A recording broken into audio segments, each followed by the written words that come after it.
Welcome to the League of Legends Champion Spotlight, featuring Zed, the Master of Shadows. The unseen blade is the deadliest. Zed is a melee assassin. He relies on sending out living shadows that mimic his basic abilities, allow him to reposition mid-fight, and quickly strike down his foes. When expertly played, Zed can kill his opponents before they even know it hit them. Zed's passive is Contempt for the Weak. Zed's basic attacks against heavily injured targets will deal bonus damage based upon their maximum health. While this passive has no cooldown, it can only strike an individual target once every few seconds. Razor Shuriken fires out from Zed and any of his shadows, damaging every enemy they pass through, but dealing reduced damage to enemies beyond the first. Enemies can be hit by multiple Razor Shurikens and will take damage from each one, but the extra hits won't deal as much damage as the first. When laning, I recommend taking Razor Shuriken at level 1 and maxing it first for consistent ranged damage output. If jungling, grab it at level 2 and max it by level 13. Living Shadow remains in place for a few seconds, mimicking all of Zed's abilities. Hitting an opponent with both a regular and mimicked ability will refund some energy back to Zed. Zed may also reactivate Living Shadow to swap places with it. Additionally, Living Shadow passively grants Zed bonus attack damage. I recommend grabbing a point in Living Shadow early, but maxing it last in favor of Zed's damaging abilities. Shadow Slash damages nearby enemies and reduces Living Shadow's cooldown for each enemy hit. Enemies hit by a mimicked Shadow Slash will be slowed. The slow is increased if the enemy is hit by Zed's Shadow Slash as well. When jungling, I recommend taking Shadow Slash at level 1 and maxing it immediately. In lane, try taking it at level 2 or 3 and maxing it by level 13. Death Mark is Zed's ultimate.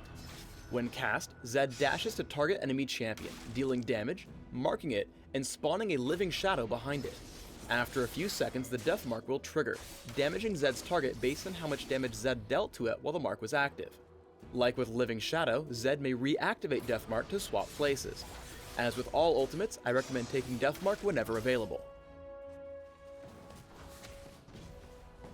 In lane, try to poke at your opponents as much as possible.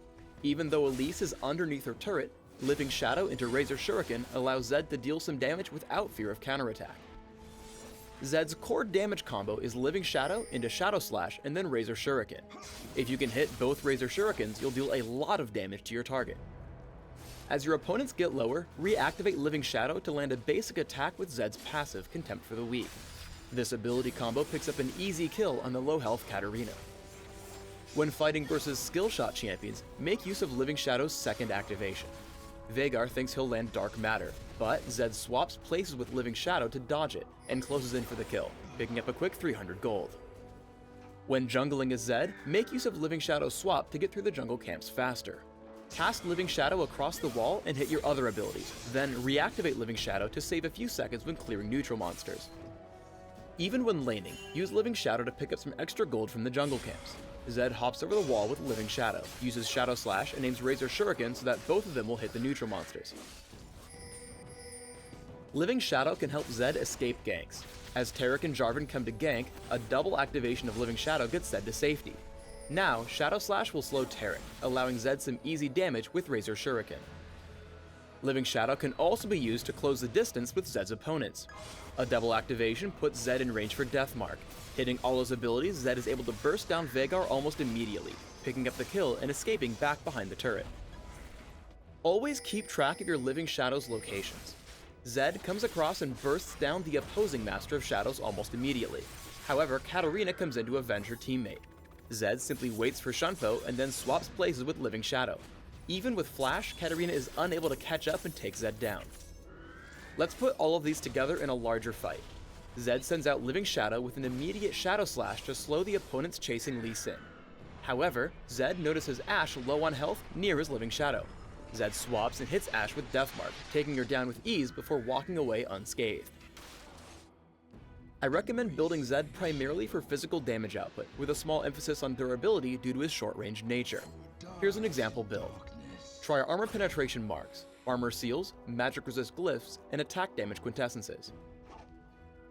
Run 21-9-0 Masteries, taking all the physical damage increases in offense, plus health regeneration and minion damage reduction in defense. Take Ignite for champion killing when laning, or Smite when jungling, plus Flash for increased mobility. Open with Boots of Speed, Health Potions, and a Doran's Blade or Prospector's Blade. Rush Brutalizer and take Mercury Treads or Ninja Tabby based upon your opponents. Grab Hex Drinker when needed, and buy Bloodthirster or Sanguine Blade for increased damage output, and follow up with Last Whisper.